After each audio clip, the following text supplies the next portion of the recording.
ബഹുമാന്യരെ, നമ്മളുടെ പ്രിയങ്കരനായ നേതാവ്, ഇന്ത്യയിൽ കണ്ടിട്ടുള്ളതിൽ വെച്ച് ഏറ്റവും ശക്തനായ നമ്മളുടെ പ്രിയപ്പെട്ട നേതാവ് ശ്രീ രാഹുൽ ഗാന്ധി ഇവിടെ വന്നിരിക്കുകയാണ്. നമ്മളുടെ യോഗം ആരംഭിക്കാം. ഒരു നിമിഷം ഈശ്വര പ്രാർത്ഥനയ്ക്ക് വേണ്ടി എഴുന്നേൽക്കുകയാണ്.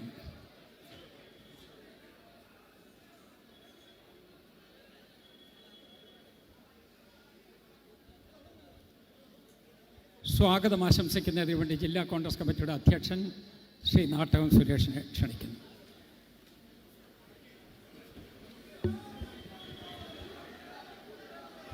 ഏറെ പ്രിയങ്കരനായ ഈ രാജ്യത്തിൻ്റെ കാവൽക്കാരൻ രാജകുമാരൻ പ്രിയപ്പെട്ട രാഹുൽജി, പ്രിയങ്കരനായ പ്രതിപക്ഷ നേതാവ് ശ്രീ വി ഡി സതീശൻ, പ്രിയപ്പെട്ട അധ്യക്ഷൻ ശ്രീ തിരുവഞ്ചൂർ രാധാകൃഷ്ണൻ ഉൾപ്പെടെ വേദിയിലിരിക്കുന്ന ബഹുമാന്യരായ MLA മാർ, നേതാക്കന്മാർ, പ്രിയപ്പെട്ട സദസ്സിലിരിക്കുന്ന പ്രിയപ്പെട്ട സഹപ്രവർത്തകരെ, സുഹൃത്തുക്കളെ,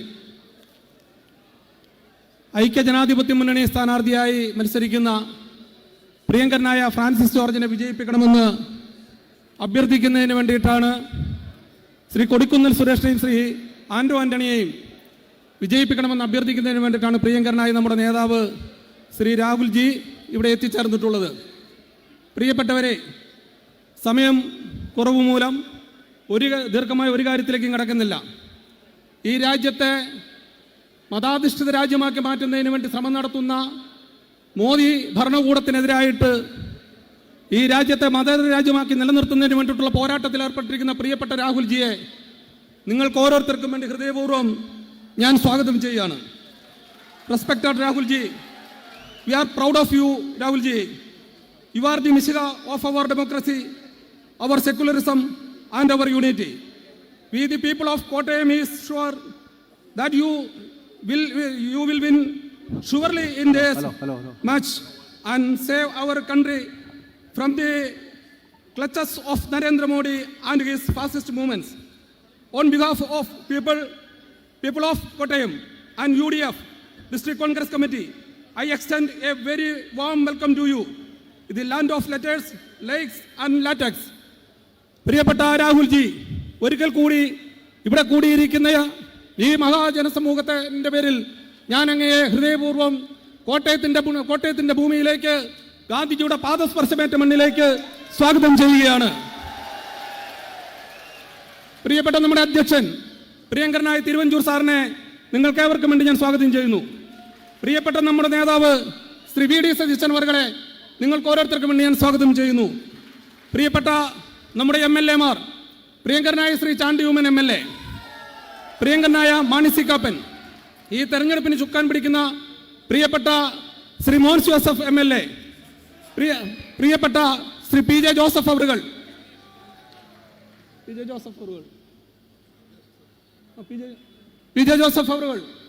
പ്രിയങ്കരനായ നമ്മുടെ സ്ഥാനാർത്ഥി ശ്രീ ഫ്രാൻസിസ് ജോർജ് അവറുകൾ, പ്രിയപ്പെട്ട ശ്രീ KC ജോസഫ് ഉൾപ്പെടെ ഈ വേദിയിലിരിക്കുന്ന മുഴുവൻ നേതാക്കന്മാരെയും നിറഞ്ഞ ഹൃദയത്തോടു കൂടി ഞാൻ സ്വാഗതം ചെയ്യുന്നു. പ്രിയപ്പെട്ടവരെ, ഈ അതികഠിനമായ ചൂടിനെ അവഗണിച്ചുകൊണ്ട് ഇവിടെ കൂടിയിരിക്കുന്ന, നമ്മൾ 5 മണി എന്നാണ് സമയം പറഞ്ഞത്, പക്ഷെ രാഹുൽജിക്ക് മറ്റ് പ്രോഗ്രാം ഉള്ളതുകൊണ്ട് അല്പം മുന്നോട്ട് പോന്നു. എന്നിട്ടും ഇത്രയേറെ ആളുകൾ ഇവിടെ തടിച്ചു കൂടിയിരിക്കുന്നു. പ്രിയപ്പെട്ടവരെ, നിങ്ങളെല്ലാവരെയും ഐക്യ ജനാധിപത്യ മുന്നണിക്ക് വേണ്ടി ഈ വേദിയിലേക്ക് ഹൃദ്യമായി സ്വാഗതം ചെയ്തുകൊണ്ട് ഞാൻ എൻ്റെ വാക്കുകൾ അവസാനിപ്പിക്കുന്നു. നന്ദി, നമസ്കാരം. ജയ് UDF.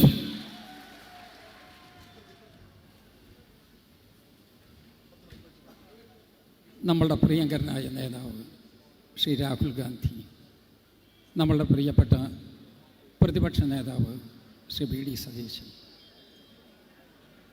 കേരള രാഷ്ട്രീയത്തിലെ മുതിർന്ന നേതാവ് ശ്രീ PJ ജോസഫ്, നമ്മളുടെ പ്രിയപ്പെട്ട MLA മാർ ശ്രീ മോൻസ് ജോസഫ്, ശ്രീ അനൂപ് ജേക്കബ്, ശ്രീ മാണി സി കാപ്പൻ, UDF-ൻ്റെ ജില്ലാ ചെയർമാൻ പ്രിയപ്പെട്ട അഗസ്തി സാർ, വേദിയിലുള്ള സംപൂജ്യരായ സഹോദരങ്ങളെ, സ്നേഹിതരെ, സുഹൃത്തുക്കളെ, ഞാൻ ഒറ്റ വാക്ക് മാത്രമേ പറയാൻ ആഗ്രഹിക്കുന്നുള്ളൂ. നമ്മളൊരു യുദ്ധഭൂമിയിലാണ്. ഇന്ത്യയിൽ ജനാധിപത്യം നിലനിർത്തുന്നതിന് വേണ്ടി മതേതരത്വ തത്വചിന്ത എന്നും നമ്മുടെ സ്വന്തമാക്കി നിലനിർത്തുന്നതിന് വേണ്ടി മുഖാമുഖം നേരിട്ട് കൃത്യമായി ഒരു സമരഭൂമിയിൽ നിൽക്കുന്ന നമ്മളുടെ പ്രിയപ്പെട്ട ശ്രീ രാഹുൽ ഗാന്ധി, അദ്ദേഹം കോട്ടയം അക്ഷരനഗരിയാണ്. അക്ഷരനഗരിയിൽ ഒരു ആബാലവൃദ്ധം ആളുകളും വന്നെത്തുന്ന ഒരു സ്ഥലമാണിത്. കോട്ടയം എന്ന് പറയുമ്പോൾ തന്നെ കേരളത്തിൻ്റെ ഒരു പരിച്ഛേദമായി നമ്മൾ കാണുകയാണ്. ഇന്ത്യയിലെ ക്രിസ്ത്യൻ ദേവാലയം ആദ്യം വന്നത് കേരളത്തിലാണ്. മുസ്ലിം ദേവാലയം ആദ്യം വന്നതിലൊന്ന് ഈ കോട്ടയത്ത് തന്നെയാണ്. അങ്ങനെ എല്ലാ അർത്ഥത്തിലും ചരിത്രത്തിൻ്റെ ഭാഗമായ ഈ കേരളത്തിൻ്റെ മണ്ണിൽ ഈ മധ്യഭാഗത്ത് നമ്മുടെ ബഹുമാന്യനായ ശ്രീ രാഹുൽ ഗാന്ധി വന്നിരിക്കുകയാണ്. ഒരു കാര്യം മാത്രം ഞാൻ കൃത്യമായി ഓർമ്മിപ്പിക്കുകയാണ്. മതേതരത്വ സംരക്ഷണത്തിന് വേണ്ടി നമ്മളുടെ ജീവിതത്തിലെ കാണുന്നതിൽ ഏറ്റവും അധികം ആവേശത്തോടു കൂടി സമരം നടത്തിക്കൊണ്ടിരിക്കുന്ന, സന്ധിയില്ലാ സമരം നടത്തിക്കൊണ്ടിരിക്കുന്ന ശ്രീ രാഹുൽ ഗാന്ധി ഇന്ത്യൻ രാഷ്ട്രീയത്തിൻ്റെ ശുക്രനക്ഷത്രമായി ഉയരുന്നതിന് വേണ്ടിയാണ് നമ്മൾ ആഗ്രഹിച്ചു കൊണ്ടിരിക്കുന്നത്. ഇന്ത്യ ഒരു മാറ്റത്തിൻ്റെ വക്കിലാണ്. ആ മാറ്റം ജനകോടികളുടെ മനസ്സിൻ്റെ ആഗ്രഹമാണ്. കലർപ്പില്ലാതെ, നമ്മുടെ രാജ്യത്തെ കവർച്ചയില്ലാതെ, ഈ രാജ്യത്തെ സമാധാനകാംക്ഷികളായ ആളുകൾക്കെല്ലാവർക്കും ഒരുമിച്ച് ജീവിക്കാൻ കഴിയത്തക്ക വിധത്തിൽ, മതനിരപേക്ഷത ഉയർത്തിപ്പിടിക്കത്തക്ക വിധത്തിൽ ഇനി മറ്റൊരു മണിപ്പൂർ നമ്മുടെ ഇന്ത്യ രാജ്യത്തുണ്ടാകാതിരിക്കുന്നതിന് വേണ്ടി ശ്രീ രാഹുൽ ഗാന്ധിയുടെ നേതൃത്വം ഇന്ത്യൻ ജനത ആഗ്രഹിക്കുകയാണ്. അതിൻ്റെ പരിച്ഛേദമാണ് ഈ ചരിത്രമുറങ്ങുന്ന മണ്ണിൽ നമ്മൾ ഒരുമിച്ച് കൂടിയിട്ടുള്ളത്. ഞാൻ ദീർഘിപ്പിക്കുന്നതേയില്ല. അദ്ദേഹത്തിൻ്റെ വാക്കുകൾക്ക് വേണ്ടി നിങ്ങൾ കാതോർക്കുകയാണ് എന്നെനിക്കറിയാം. നമ്മുടെ പ്രിയപ്പെട്ട പ്രതിപക്ഷ നേതാവ് കേരളത്തിൽ ഈ ധർമ്മസമരത്തിന് ശക്തമായ രൂപത്തിൽ നേതൃത്വം കൊടുത്തുകൊണ്ടിരിക്കുന്ന കേരളത്തിലെ ജനാധിപത്യ വിശ്വാസികളുടെ എല്ലാവരുടെയും കണ്ണിലുണ്ണിയായ നമ്മുടെ പ്രിയപ്പെട്ട പ്രതിപക്ഷ നേതാവ് ശ്രീ VD സതീശനെ ആദ്യമായി സംസാരിക്കുന്നതിന് വേണ്ടി ഞാൻ ക്ഷണിക്കുന്നു. ഞാൻ എൻ്റെ വാക്കുകൾ ഉപസംഹരിക്കുന്നു. ഏറ്റവും പ്രിയങ്കരനായ രാഹുൽജി, വേദിയിലും സദസ്സിലും ഇരിക്കുന്ന ബഹുമാന്യരായ നേതാക്കളെ, സുഹൃത്തുക്കളെ, എനിക്ക് ഒറ്റ വാചകം മാത്രമേ പറയാനുള്ളൂ. നമ്മൾ നടത്തുന്ന ഈ പോരാട്ടം കേരളത്തിൽ 20 സീറ്റും നേടി ദേശീയ തലത്തിൽ ഇന്ത്യൻ നാഷണൽ കോൺഗ്രസിനെ, നമ്മുടെ പ്രിയങ്കരനായ നേതാവ് രാഹുൽ ഗാന്ധി നയിക്കുന്ന ഇന്ത്യ മുന്നണിയെ അധികാരത്തിൽ കൊണ്ടുവരിക എന്നത് മാത്രമാണ് നമ്മുടെ ലക്ഷ്യം. വർഗീയതയ്ക്കെതിരായി, ഫാസിസത്തിനെതിരായി, കേരളത്തിലെ അഴിമതിക്കും കെടുകാര്യസ്ഥതയ്ക്കും ദുർഭരണത്തിനുമെതിരായി നമ്മൾ നടത്തുന്ന ഈ പോരാട്ടത്തിൽ കോട്ടയത്തെ തെരഞ്ഞെടുപ്പിനൊരു പ്രത്യേകത കൂടിയുണ്ട് എന്ന് ഞാൻ വിനയപൂർവ്വം ഓർമ്മിപ്പിക്കുന്നു. മധുരമായ ഒരു പ്രതികാരമാണ് നിങ്ങൾ ചെയ്യുന്നത്. അത് ഉജ്ജ്വലമായ ഭൂരിപക്ഷത്തിൽ ശ്രീ ഫ്രാൻസിസ് ജോർജിനെ വിജയിപ്പിച്ചുകൊണ്ട് ചെയ്യണം എന്നുള്ള വിനീതമായ അഭ്യർത്ഥനയോടുകൂടി നിങ്ങളെ എല്ലാവരെയും അഭിവാദ്യം ചെയ്തുകൊണ്ട് ഞാൻ എൻ്റെ വാക്കുകൾ ചുരുക്കുന്നു. നമ്മുടെ കേരള കോൺഗ്രസിൻ്റെ chairman Shri PJ Joseph MLA.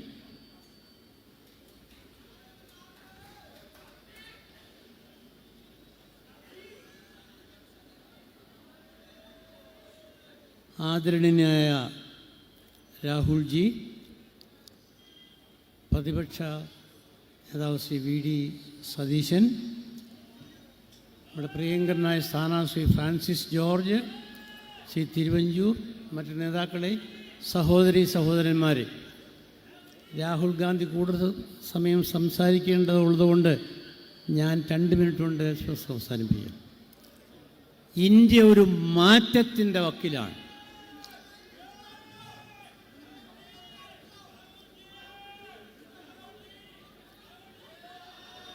മോഡിക്ക് guarantee ജനങ്ങൾ വിശ്വസിക്കുന്നില്ല.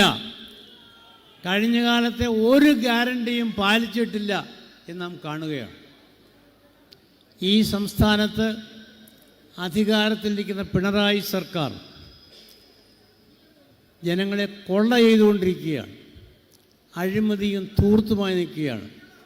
ജനക്ഷേമ പരിപാടികളൊന്നും തന്നെ നടപ്പാക്കുന്നില്ല.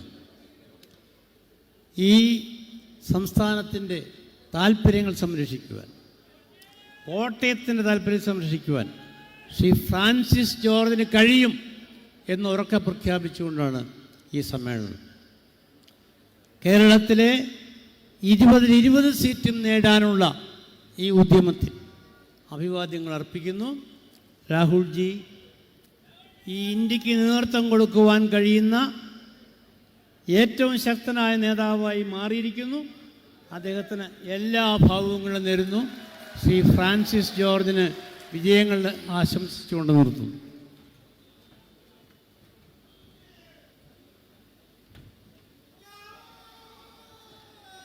നമ്മളുടെ ബഹുമാനപ്പെട്ട ശ്രീ രാഹുൽ ഗാന്ധി സംസാരിക്കും.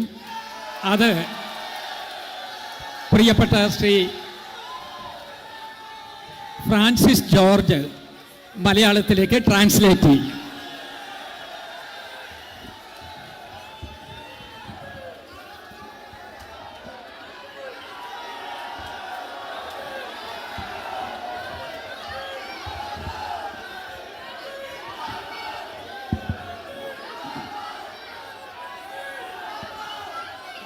VD Satishan ji,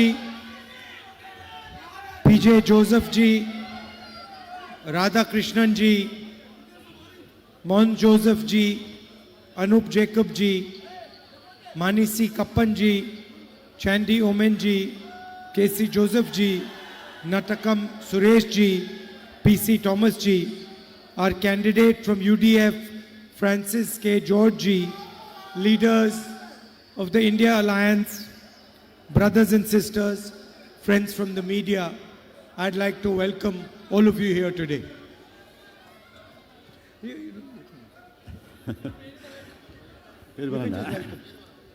വേദിയിലുള്ള ആദരണീയരായ ഐക്യ ജനാധിപത്യ മുന്നണിയുടെ നേതാക്കളെ, ഞാൻ ഈ പേരുകളെല്ലാം നിങ്ങൾക്കറിയാവുന്നതുകൊണ്ട് ഞാൻ വീണ്ടും ആവർത്തിക്കുന്നില്ല എന്നുള്ളൂ, സമയം ലാഭിക്കാം. പിന്നെ നമ്മുടെ ഇവിടുത്തെ സ്ഥാനാർത്ഥി കെ ഫ്രാൻസിസ് ജോർജ്, മറ്റ് ഇന്ത്യ അലയൻസിൽപ്പെട്ട ആദരണീയരായ നേതാക്കളെ, പ്രിയമുള്ള സഹോദരി സഹോദരന്മാരെ, സുഹൃത്തുക്കളെ. Today, as I arrived at the last meeting, I was thinking of Oommen Chandy ji and remembering him, fondly remembering him, and thinking what a fantastic leader Kerala had produced. ഞാനിത് ഇവിടെ ഈ മീറ്റിങ്ങിൽ പങ്കെടുക്കുമ്പോൾ എൻ്റെ മനസ്സിലേക്ക് എത്തുന്നത് ആദരണീയനായ ശ്രീ ഉമ്മൻ ചാണ്ടി ജിയുടെ ഓർമ്മകളാണ്. അദ്ദേഹത്തെക്കുറിച്ച് പറയുമ്പോൾ എത്ര മഹാനായ ഒരു നേതാവായിരുന്നു അദ്ദേഹം എന്ന് ഞാൻ ഓർത്തു പോവുകയാണ്. I'd like to welcome all of you here. You've come quite a hot day and you've given me your time, so I'd like to thank you for that. നിങ്ങളെല്ലാവരെയും ഈ യോഗത്തിലേക്ക് സ്വാഗതം ചെയ്യാൻ ഞാൻ ആഗ്രഹിക്കുന്നു. നിങ്ങളെല്ലാം നിങ്ങളുടെ സമയം ഈ യോഗത്തിൽ പങ്കെടുക്കാനായിട്ട് ചെലവഴിച്ചിട്ടുണ്ട്. എനിക്ക് തീർച്ചയായിട്ടും നിങ്ങളെല്ലാവരോടും വലിയ നന്ദി ആ കാര്യത്തിലുണ്ട്. Earlier, I used to see Kerala from slightly far. Now, I'm a member of parliament, so I've got to see your state from really close. മുൻപ് ഞാൻ കേരളത്തെ അല്പം ദൂരെ നിന്നാണ് കണ്ടിരുന്നത് അല്ലെങ്കിൽ ബന്ധപ്പെട്ടിരുന്നത്. പക്ഷേ ഇപ്പോൾ ഞാൻ കേരളത്തിൽ നിന്നുള്ള ഒരു പാർലമെൻറ്റ് അംഗം എന്നുള്ള നിലയിൽ ഞാൻ കേരളവുമായി വളരെ വളരെ അടുത്ത് ഇടപഴകുന്ന ഒരാളാണ്. So I was sitting over here just now and I was looking and I noticed that I'm the only person wearing pants on the stage. Everyone else is wearing a dhoti. ഞാൻ ഈ സ്റ്റേജിലിരുന്ന് നോക്കുമ്പോൾ ഞാൻ മാത്രമാണ് ഈ ടീഷർട്ടും പാൻറ്റും ധരിച്ചിരിക്കുന്നത്. ബാക്കി എല്ലാവരും മുണ്ടും ഷർട്ടും ധരിച്ചിരിക്കുന്നവരാണ് എന്ന്. So I think next time I'll also wear a dhoti. അതുകൊണ്ട് തീർച്ചയായിട്ടും അടുത്ത പ്രാവശ്യം ഞാനും മുണ്ട് ധരിച്ച് വരുവാൻ ആഗ്രഹിക്കുന്നു. So you have a tradition, you have a way of life, a way of looking at things that is not new. It manifests itself in a new way, but it is actually very old. നിങ്ങളുടെ ജീവിത രീതി, നിങ്ങളുടെ കാഴ്ചപ്പാടുകൾ, നിങ്ങളുടെ സമീപനങ്ങളൊക്കെ അത് പലതും പുതിയതാണ് എന്ന് തോന്നുമെങ്കിലും അതിനൊരു പാരമ്പര്യമുണ്ട്, അതിൻ്റേതായിട്ടുള്ള ഒരു തനിമയുണ്ട് എന്നാണ് എൻ്റെ വിശ്വാസം. So, for example, if I was to think about the Malayalam language, I can imagine that even thousands and thousands of years ago, people were talking in Malayalam. ഉദാഹരണത്തിന് മലയാളം ഭാഷ എടുത്താൽ അതേക്കുറിച്ച് പഠിക്കുമ്പോൾ മനസ്സിലാക്കാൻ കഴിയുന്നത് 100 വർഷം, ആയിരക്കണക്കിന് വർഷങ്ങൾക്ക് മുൻപ് തന്നെ ഈ ഭാഷ ഈ മേഖലയിലെ ജനങ്ങൾ ഉപയോഗിച്ചിരുന്നു എന്നുള്ളതാണ്. And maybe 500 years from now, there'll be a meeting in exactly this place, and the people will also be talking in Malayalam. I didn't get you properly.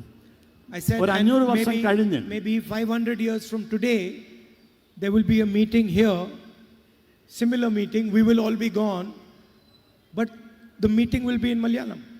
Okay, ഒരു 500 വർഷം കഴിഞ്ഞാൽ ഒരുപക്ഷെ നമ്മൾ ആരും ഈ ഭൂമുഖത്തുണ്ടായി എന്ന് വരില്ല, അല്ലെങ്കിൽ ഇവിടെ ഉണ്ടായി എന്ന് വരില്ല. പക്ഷെ മലയാളം ഇവിടെ നിലനിൽക്കും. മലയാളത്തിൻ്റെതായിട്ടുള്ള ആ ഒരു തനിമ ഈ നാട്ടിൽ എന്നും നിലനിൽക്കുമെന്നാണ് എനിക്ക് പറയാനുള്ളത്. So it is not really accurate to call Malayalam a language.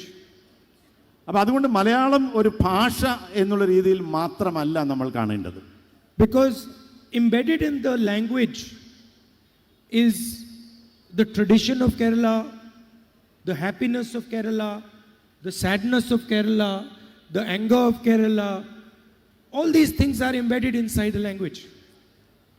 മലയാള ഭാഷയുമായി ബന്ധപ്പെട്ടുകൊണ്ട് കേരളത്തിൻ്റെ അതൊരു ഭാഷ എന്നുള്ള രീതിയിൽ മാത്രമല്ല കാണുന്നത്.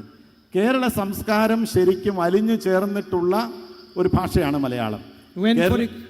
കേരളത്തിൻ്റെതായിട്ടുള്ള എല്ലാ പ്രത്യേകതകളും, കേരളത്തിൻ്റെ സുഖദുഃഖങ്ങൾ, സന്തോഷങ്ങൾ എല്ലാം മലയാളത്തിൽ പ്രകടമായി നമുക്ക് കാണാനായിട്ട് കഴിയുമെന്നുള്ളതാണ്. For example, when a young girl graduates from a university, she comes back and her parents congratulate her in Malayalam. ഇപ്പോൾ ഉദാഹരണത്തിന് ഒരു കുടുംബത്തിലെ ഒരു പെൺകുട്ടി കോളേജ് പഠനം കഴിഞ്ഞ്, ഗ്രാജുവേഷൻ കഴിഞ്ഞ്, പരീക്ഷ പാസ്സായി വീട്ടിലെത്തി കഴിഞ്ഞാൽ ആ കുട്ടിയുടെ മാതാപിതാക്കൾ ആ കുട്ടിയെ അഭിനന്ദിക്കുന്നത് തീർച്ചയായിട്ടും മലയാളത്തിലാണ്.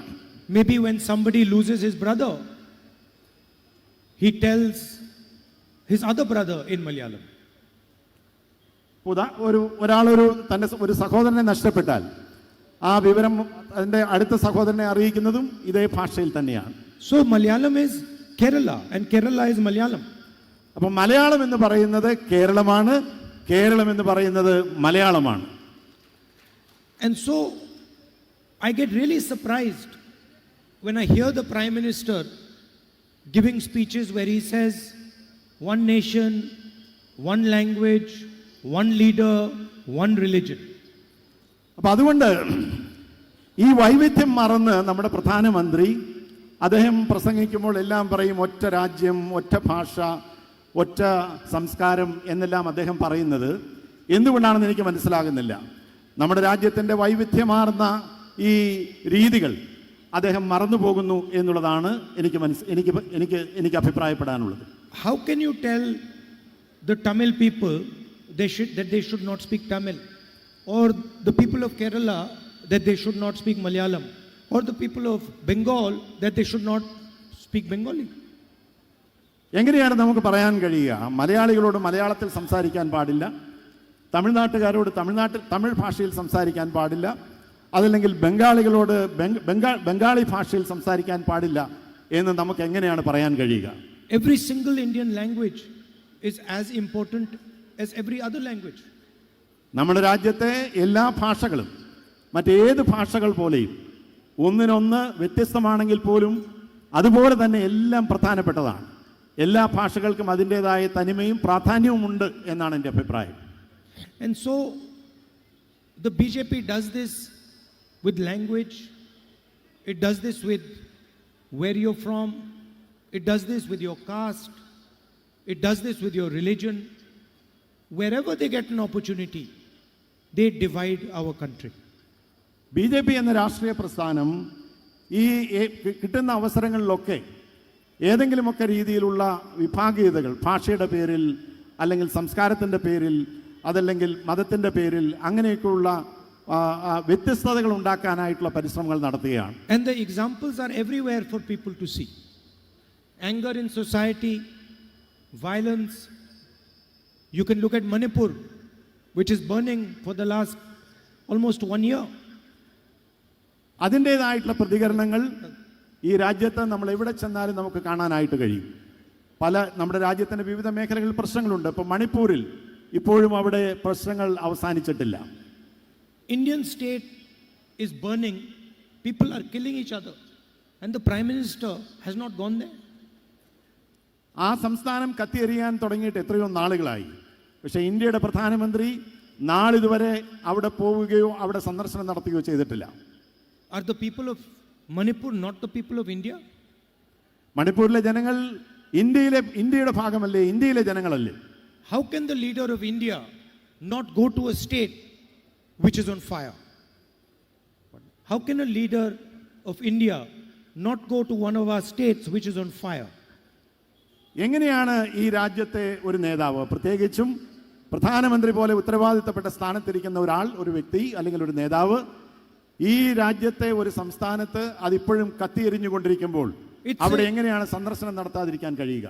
It's a tragic situation. ഇത് വളരെ വളരെ വളരെ ദുഃഖകരമായിട്ടുള്ള ഒരു സാഹചര്യമാണ്. And the Prime Minister going to Manipur will stop the violence in Manipur. പ്രധാനമന്ത്രി ശരിക്കും പറഞ്ഞാൽ മണിപ്പൂരിൽ പോവുകയും അവിടുത്തെ ഈ അക്രമങ്ങൾ അവസാനിപ്പിക്കുകയുമാണ് വേണ്ടത്. I can tell you, I know the Indian Army very well. I can tell you that I know the Indian Army very well. എനിക്ക് നിങ്ങളോട് ഉറപ്പിച്ചു പറയാൻ കഴിയും, ഇന്ത്യൻ ആർമി അതിനെ എനിക്ക് നന്നായിട്ട് അറിയാം. I know that if the Indian Army was told by the Prime Minister that the violence in Manipur has to stop, it will stop within 3 days. ഞാൻ ഉറപ്പിച്ചു പറയുന്നു, ഇന്ത്യയുടെ പ്രധാനമന്ത്രി നമ്മുടെ ഇന്ത്യൻ ആർമിയോട് പറയുകയാണ്, മണിപ്പൂരിലെ ഈ അക്രമ സംഭവങ്ങൾ ഉടൻ അവസാനിപ്പിക്കണമെന്ന് പറഞ്ഞാൽ 2 ദിവസത്തിനുള്ളിൽ ഈ അക്രമ സംഭവങ്ങൾ അവസാനിക്കുകയും അവിടെ സമാധാനം കൈവരുകയും ചെയ്യും. But it is in the interest of the government to keep this anger in society. പക്ഷേ നമുക്കെന്താണ് ഇതിൽ നിന്ന് മനസ്സിലാക്കാൻ കഴിയുക? ഗവൺമെന്റിന്റെ താല്പര്യം ഈ പ്രശ്നം അതേപടി നിലനിർത്തുക എന്നുള്ളതാണ്. They need to distract India from its real issues. India നേരിടുന്ന പ്രധാനപ്പെട്ട വിഷയങ്ങളിൽ നിന്ന് ശ്രദ്ധ തിരിച്ചുവിടുവാൻ ഇങ്ങനെയുള്ള അക്രമങ്ങളും ഇങ്ങനെയുള്ള ദാരുണമായിട്ടുള്ള സംഭവങ്ങളും ഉപയോഗിക്കുക എന്നുള്ള ഒരു സമീപനമാണ് ഇന്ന് ഇന്ത്യ ഗവൺമെന്റ് ചെയ്തുകൊണ്ടിരിക്കുന്നത്. What are the main issues? The main issues are unemployment, price rise, divisiveness. These are the main issues.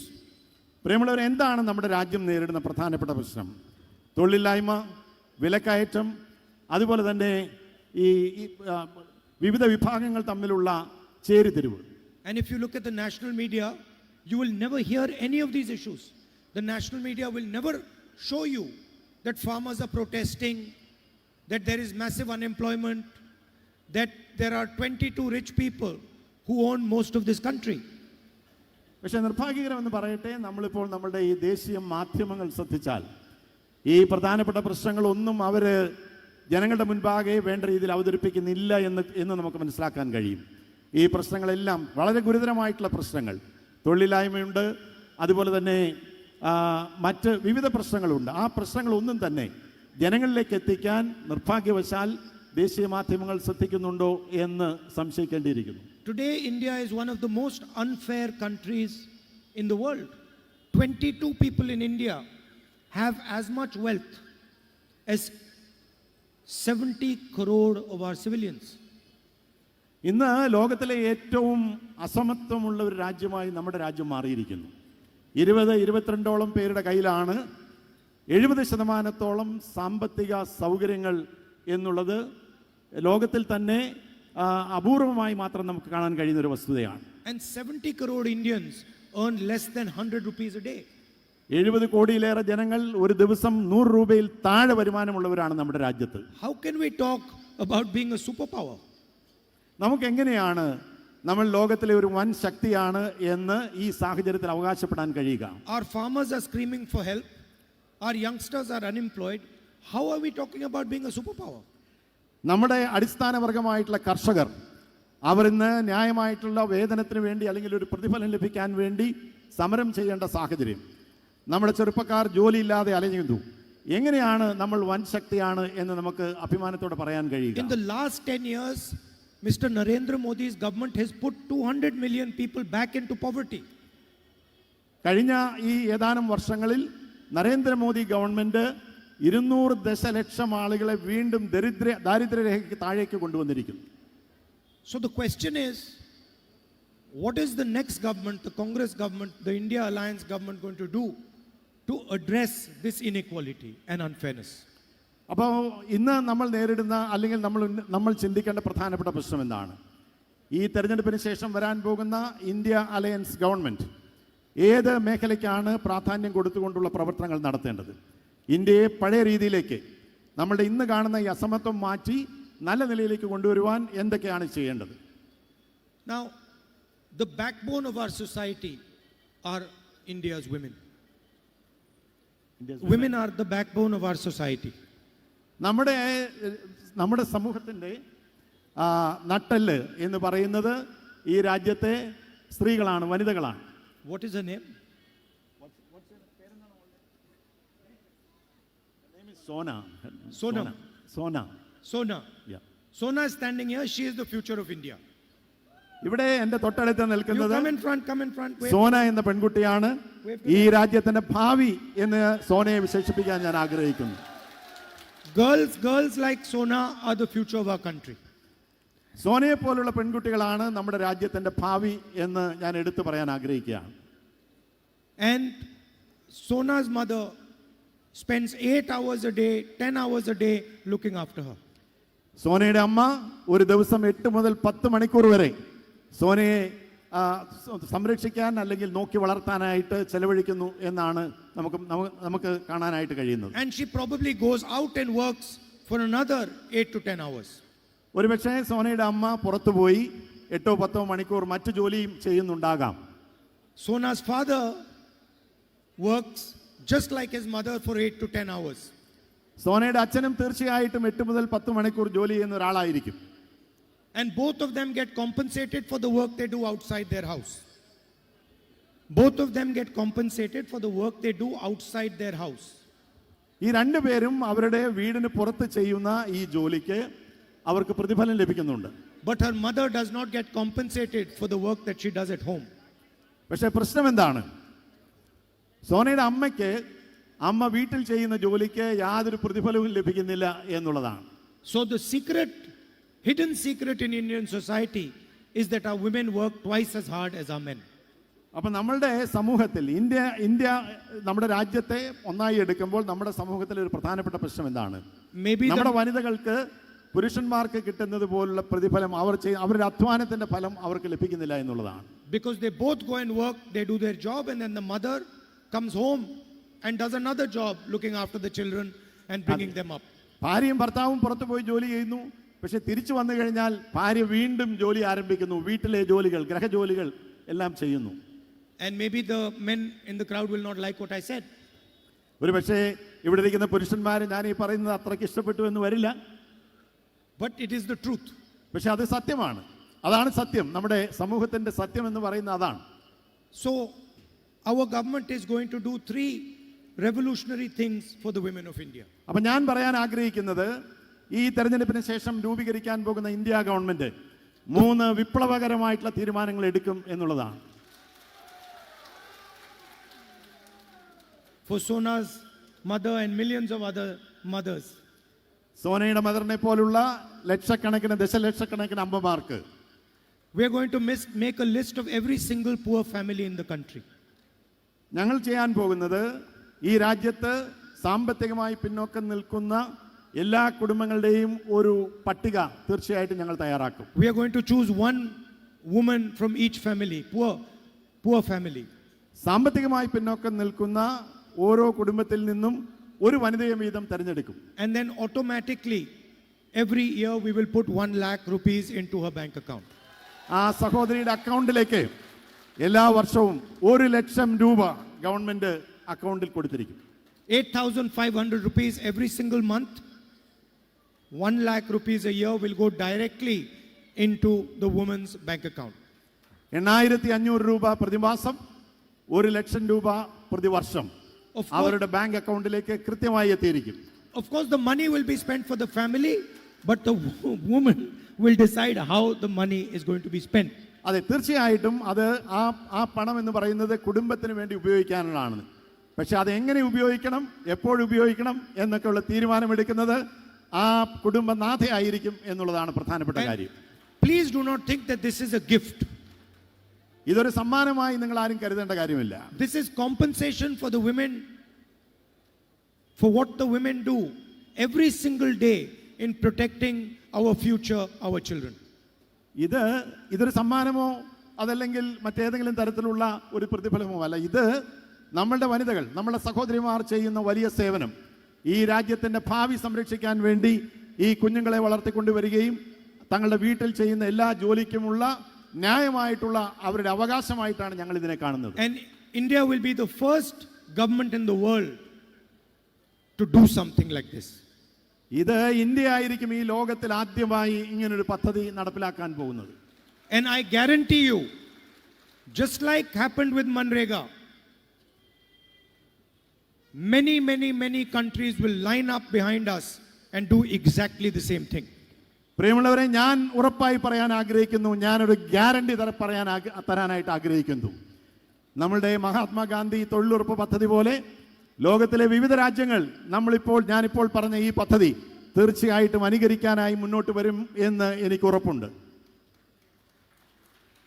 The second thing we are going to do for our women is we are going to give them 50% reservations in all government jobs and public sector units. രണ്ടാമതായി ഞാൻ നമ്മുടെ സഹോദരിമാർക്ക് കൊടുക്കാൻ ആഗ്രഹിക്കുന്നത് എല്ലാ സർക്കാർ ജോലികളിലും അതുപോലെ തന്നെ പൊതുമേഖലാ സ്ഥാപനങ്ങളിലും 50% സംവരണം വനിതകൾക്കായി ഞങ്ങളുടെ ഗവൺമെന്റ് പ്രഖ്യാപിക്കും. And with great fanfare, Mr. Narendra Modi passed reservation in parliament and in assemblies. With great fanfare, Narendra Modi passed reservation for women in parliament and assemblies. അതെ, നരേന്ദ്രമോദി നിങ്ങൾക്കറിയാമല്ലോ, വനിതകൾക്ക് പാർലമെന്റിലും അതുപോലെ തന്നെ നിയമസഭയിലും 50% റിസർവേഷൻ എന്ന് വലിയ കൊട്ടിഘോഷിച്ച് പറയുകയും അങ്ങനെ ഒരു നിയമം പാസാക്കുകയും ചെയ്തു. And then at the end of the speech, he said, we will give this in 10 years. അതിനുശേഷം എന്താണ് അദ്ദേഹത്തിന്റെ പ്രസംഗത്തിന്റെ ഒടുവിൽ അദ്ദേഹം എന്താണ് പറഞ്ഞത്? ആദ്യം ഈ കാര്യങ്ങളൊക്കെ വർണ്ണിച്ച് പറഞ്ഞതിന് ശേഷം അവസാനം അദ്ദേഹം പറഞ്ഞു, അടുത്ത 10 വർഷത്തിന് ശേഷം ഞങ്ങൾ അതേക്കുറിച്ച് ആലോചിക്കും എന്നാണ് അദ്ദേഹം പറഞ്ഞത്. We don't need 10 years to give reservations to women in parliament. We will do it the moment our government is formed. ഞങ്ങൾ 10 വർഷം വരെ കാത്തിരിക്കില്ല. ഞങ്ങൾ ഗവൺമെന്റ് ഉണ്ടാക്കി കഴിഞ്ഞാൽ ഉടൻ തന്നെ വനിതകൾക്ക് 50% റിസർവേഷൻ പാർലമെന്റിൽ ഉറപ്പാക്കും എന്ന് പറയാൻ ഞാൻ ആഗ്രഹിക്കുന്നു. And finally, the third thing we are going to do is there are millions and millions of Asha and Anganwadi workers. We are going to double their wages. മൂന്നാമതായി ആശ അംഗൻവാടി വർക്കേഴ്സ് ഉണ്ട്. അവരുടെ വേതനം ഞങ്ങൾ ഇരട്ടിയാക്കി തീരുമാനിക്കും. Now, the biggest problem that the Prime Minister has created is the unemployment problem. നമ്മുടെ പ്രധാനമന്ത്രി ഉണ്ടാക്കുന്ന ഏറ്റവും ഗുരുതരമായ പ്രശ്നം എന്ന് പറയുന്നത് നമ്മുടെ തൊഴിലില്ലായ്മ പ്രശ്നം തന്നെയാണ്. We have spent many hours in our party discussing how to resolve this issue of unemployment. ഞങ്ങളുടെ പാർട്ടി ഫോറത്തിൽ വേദിയിൽ മണിക്കൂറുകൾ ചെലവഴിച്ച് എങ്ങനെയാണ് നമ്മുടെ രാജ്യത്തെ തൊഴിലില്ലായ്മ പരിഹരിക്കാൻ കഴിയുക എന്നുള്ളതിനെക്കുറിച്ച് ചർച്ചകൾ നടത്തുകയുണ്ടായി. There are a few things that we are going to do immediately. Few things we will do immediately. അതിനുവേണ്ടി ഏതാനും കാര്യങ്ങൾ ഞങ്ങൾ ഉടൻ തന്നെ ചെയ്യുവാനായിട്ട് ആഗ്രഹിക്കുന്നു. We will simplify the GST, and instead of having 5 different GST taxes, you're going to have one, and it's going to be minimum GST. GST, goods and services tax, നിങ്ങൾക്കറിയാം, അത് ലഘൂകരിച്ച് ഞങ്ങളത് ഏറ്റവും എളുപ്പത്തിൽ അത് നടപ്പിലാക്കത്തക്ക രീതിയിൽ പ്രയോജനകരമായ രീതിയിലാക്കാനുള്ള തീരുമാനം ഉടൻ തന്നെ എടുക്കും. This will provide huge support to small and medium businesses who provide jobs in India. തീർച്ചയായിട്ടും അങ്ങനെ അത് ലളിതവൽക്കരിച്ച് കഴിയുമ്പോൾ നമ്മളുടെ ചെറുകിട ഇടത്തരം സംരംഭങ്ങൾ തുടങ്ങാനുള്ള വലിയ ഒരു ഉത്തേജനം അതിലൂടെ നമ്മുടെ ചെറുപ്പക്കാർക്ക് ലഭിക്കും. Today, the biggest billionaires in India can access bank loans. Small and medium businesses do not get bank loans. We are going to ensure that a huge amount of money goes from our banks to small and medium businesses. ഇന്നത്തെ നമ്മുടെ രാജ്യത്തെ സ്ഥിതി എന്താണ്? വൻകിട കോർപ്പറേറ്റുകൾക്ക് bank വായ്പകൾ കിട്ടാൻ യാതൊരു ബുദ്ധിമുട്ടുമില്ല. അതേസമയം ചെറുകിട നാമമാത്ര അല്ലെങ്കിൽ ചെറിയ ചെറിയ സംരംഭകർക്ക് ബാങ്ക് ലോണുകൾ കിട്ടാൻ വലിയ പ്രശ്നമാണ്, വലിയ ബുദ്ധിമുട്ടാണ്. അങ്ങനെയുള്ള നടപടികൾ തീർച്ചയായിട്ടും ഞങ്ങൾ അധികാരത്തിൽ വന്നാൽ അത് ലഘൂകരിച്ച് ഈ രാജ്യത്ത് എന്തെങ്കിലും പുതിയ സംരംഭം ആരംഭിക്കാൻ ആഗ്രഹിക്കുന്ന ചെറുപ്പക്കാർക്ക് എത്രയും വേഗം അവർക്ക് ലോൺ ലഭിക്കാനുള്ള നടപടികൾ സ്വീകരിക്കും. We think that the Agniveer scheme is an insult to India's youth and our army. We are going to scrap it. Agniveer എന്നുള്ള പുതിയ BJP ഗവൺമെൻറ് കൊണ്ടുവന്ന പദ്ധതിയെക്കുറിച്ച് നിങ്ങൾക്കറിയാം. ആർമിയിലേക്കുള്ള റിക്രൂട്ട്മെൻറ്റുമായി ബന്ധപ്പെട്ടുകൊണ്ടാണ്.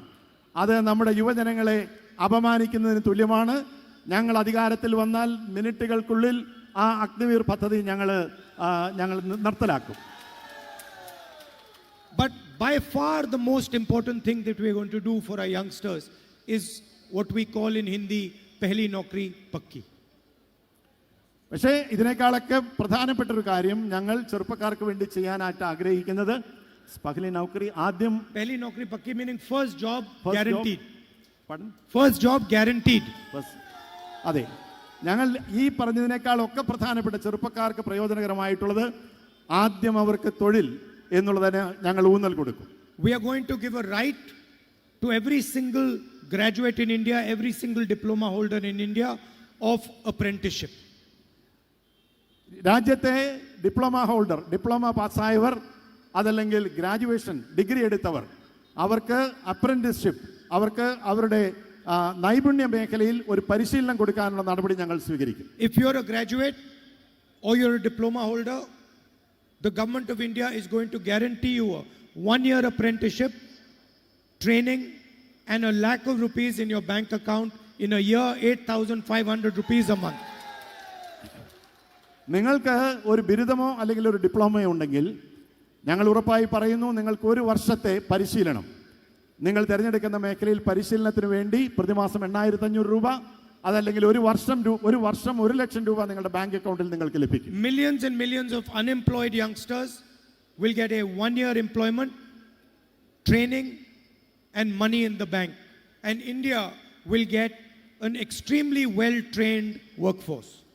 ദശലക്ഷക്കണക്കിന് ചെറുപ്പക്കാർക്ക് ഒരു വർഷത്തെ ഈ പരിശീലനവും അതുപോലെ തന്നെ ആ പരിശീലനത്തിന് വേണ്ട ഈ സാമ്പത്തിക സഹായം ലഭിച്ചു കഴിയുമ്പോൾ നമ്മുടെ രാജ്യത്ത് ഏറ്റവും മികച്ച ഒരു വർക്ക് ഫോഴ്സ് എന്ന് പറഞ്ഞാൽ എല്ലാ രീതിയിലും നൈപുണ്യമുള്ള കഴിവുള്ള ഒരു തൊഴിൽ സംഘത്തെ, ചെറുപ്പക്കാരുടേതായിട്ടുള്ള ഒരു വലിയ നിരയെ നമ്മുടെ രാജ്യത്തിന് ലഭിക്കും.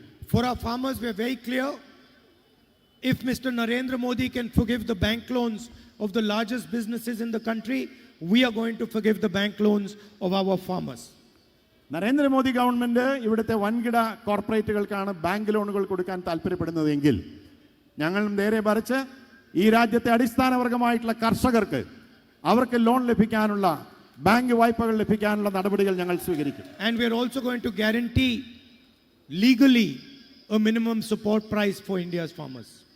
ഇന്ത്യയിലെ കോടിക്കണക്കിന് വരുന്ന കർഷകർക്ക് ഞങ്ങൾ നിയമപരമായി അവർക്ക് ഏറ്റവും കുറഞ്ഞ താങ്ങുവില, അവർ അധ്വാനിച്ച് ഉൽപ്പാദിപ്പിക്കുന്ന കാർഷിക ഉൽപ്പന്നങ്ങൾക്ക് MSP മിനിമം സപ്പോർട്ട് പ്രൈസ്, ഏറ്റവും കുറഞ്ഞ താങ്ങുവില ലഭിക്കാനുള്ള തീരുമാനം, അത് നിയമവിധേയമാക്കാനുള്ള നടപടി ഞങ്ങളുടെ ഗവൺമെന്റ് സ്വീകരിക്കും. And you can see that these ideas have a lot of thought behind them. You can see that these ideas have a lot of thought behind them. നിങ്ങൾക്ക് കാണാൻ കഴിയും ഈ ആശയങ്ങൾ അത് നടപ്പിലാക്കുന്നതിന് കുറേയേറെ പരിശ്രമങ്ങൾ തീർച്ചയായിട്ടും ആവശ്യമാണ്. These are ideas that have come from the people of India, not from some bureaucrat.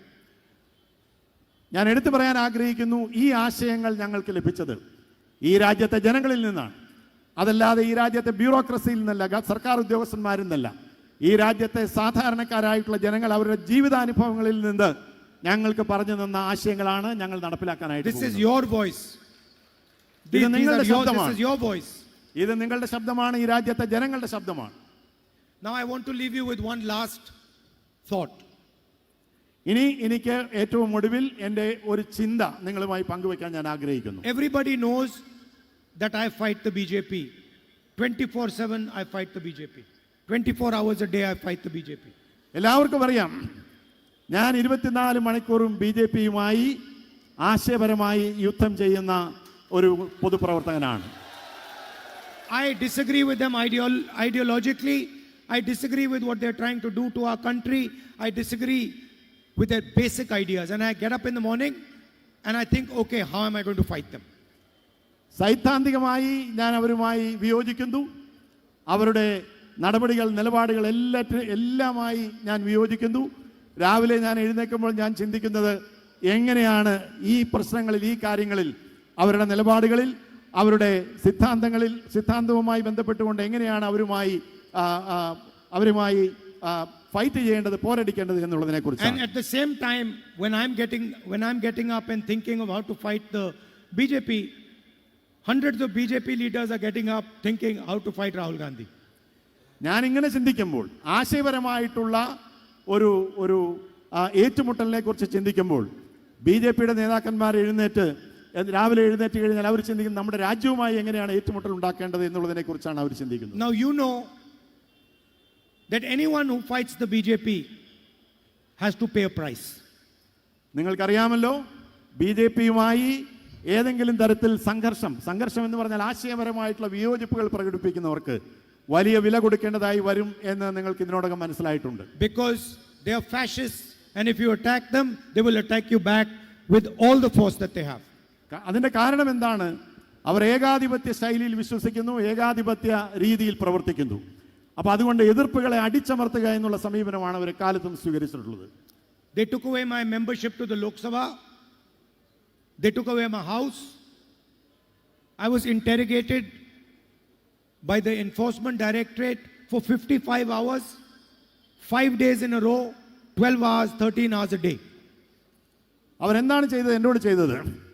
അവരെൻ്റെ വീട് തിരിച്ചെടുത്തു, അവരെൻ്റെ പാർലമെന്റ് അംഗത്വം റദ്ദാക്കി, അവർ എൻഫോഴ്സ്മെന്റ് ഡയറക്ടറേറ്റ്, കേന്ദ്ര ഏജൻസി ആയിട്ടുള്ള ED-യെ കൊണ്ട് 55 ദിവസം 12 മണിക്കൂർ വീതം എന്നെ ചോദ്യം ചെയ്തു.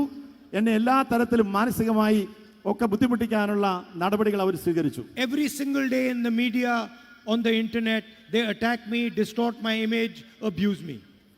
അവരെന്താണ് ഇപ്പോഴും ചെയ്തുകൊണ്ടിരിക്കുന്നത്?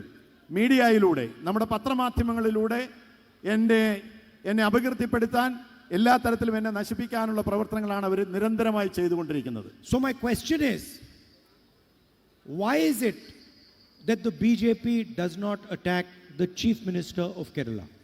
അപ്പോൾ എനിക്ക് മനസ്സിലാകാത്തത്, അവരിതെല്ലാം ചെയ്യുമ്പോൾ കേരളത്തിൻ്റെ മുഖ്യമന്ത്രിയെ എന്തുകൊണ്ടാണ് അവർ ആക്രമിക്കാത്തത്? രാഷ്ട്രീയമായി അവർ ഒരു എതിർ ശബ്ദം മുഖ്യമന്ത്രിക്കെതിരെ പുറപ്പെടുവിക്കാത്തത്? They have not taken away his membership. They have not taken away his house. He has never been interrogated. There is no attack on him by the BJP. അവർ അദ്ദേഹത്തിൻ്റെ വീടോ അതല്ലെങ്കിൽ അദ്ദേഹത്തിൻ്റെ നിയമസഭാ അംഗത്വമോ ഒന്നും തിരിച്ചെടുക്കാനായിട്ട് ഒരു നടപടിയും സ്വീകരിച്ചിട്ടില്ല. അവർ അദ്ദേഹവുമായി ഒരു ധാരണയിൽ പോകുന്ന ഒരു പ്രതീതിയാണ് ഉണ്ടാക്കുന്നത്. And the other interesting thing is, I come to Kerala and I attack the BJP. I attack their ideology. Wherever I go in the country, if you listen to my speech, my primary opponent is BJP. But the Chief Minister of Kerala is spending 24 hours a day attacking me.